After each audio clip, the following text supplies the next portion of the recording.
तमिलनाडु की राजनीति से इस वक्त की सबसे बड़ी और चौंकाने वाली खबर हम आपको बताने जा रहे हैं। अन्नामलाई ने बीजेपी छोड़ दी है। नितिन नबीन को अपना इस्तीफा भी सौंप दिया है।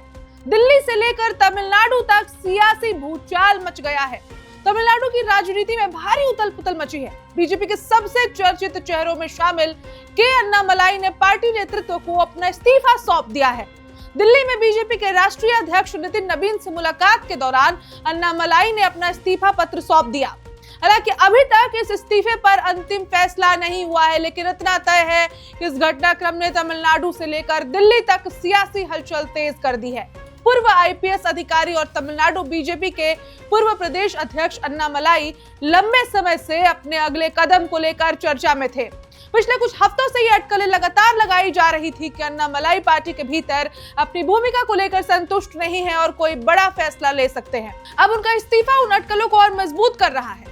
सूत्रों के मुताबिक बीजेपी अध्यक्ष नितिन नबीन और संगठन महासचिव बीएल संतोष के साथ हुई अहम बैठक में अन्नामलाई ने साफ संकेत दे दिया कि वो सम्मानजनक तरीके से पार्टी से अलग होना चाहते हैं। बताया जा रहा है कि उन्होंने नेतृत्व से कहा कि वो अब अपना राजनीतिक रास्ता खुद तय करना चाहते हैं। हालांकि कहानी यही खत्म नहीं होती है। अन्नामलाई को केंद्रीय गृह मंत्री अमित शाह से मुलाकात करनी है। माना जा रहा है कि यही मुलाकात उनके राजनीतिक भविष्य का फैसला करेगी। बीजेपी नेतृत्व अभी भी उन्हें मनाने की कोशिश कर रहा है और उनके लिए राष्ट्रीय स्तर पर किसी महत्वपूर्ण जिम्मेदारी पर भी विचार किया जा रहा है। अगर अन्नामलाई का इस्तीफा मंजूर हो जाता है तो ये सिर्फ एक नेता का पार्टी छोड़ना नहीं होगा, बल्कि तमिलनाडु बीजेपी के लिए बहुत बड़ा झटका माना जाएगा। क्योंकि पिछले 5 वर्षों में अन्नामलाई ही वो चेहरा है जिन्होंने बीजेपी को राज्य की राजनीति में चर्चा के केंद्र में पहुंचाया। 2020 में बीजेपी में शामिल होने के बाद अन्नामलाई ने बेहद तेजी से अपनी पहचान बनाई। 2021 में उन्होंने तमिलनाडु बीजेपी का प्रदेश अध्यक्ष बनाया गया और इसके बाद उन्होंने कई बड़े जन आंदोलन, पदयात्राएं और अभियान भी चलाए। उनकी एन मन एन मक्कल यात्रा ने उन्हें राज्य का और गांव-गांव तक पहुंचाया और युवा मतदाताओं के बीच मजबूत समर्थन दिलाया।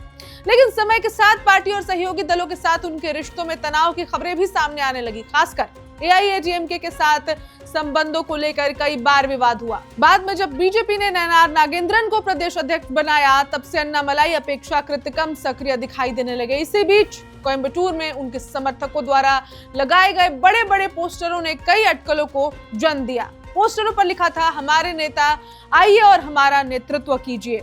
इसके बाद चर्चा शुरू हो गई कि अन्नामलाई कोई नया राजनीतिक मंच या संगठन शुरू कर सकते हैं। दिल्ली रवाना होने से पहले भी अन्नामलाई ने पत्रकारों से कहा था कि 2 दिन इंतजार कीजिए, सब कुछ साफ हो जाएगा।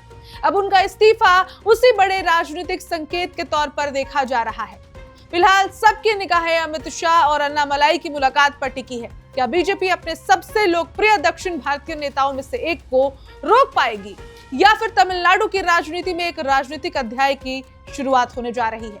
इस खबर में इतना ही। अपडेट्स के लिए देखते रहिए one India Hindi. Subscribe to One India and never miss an update. Download the One India app now.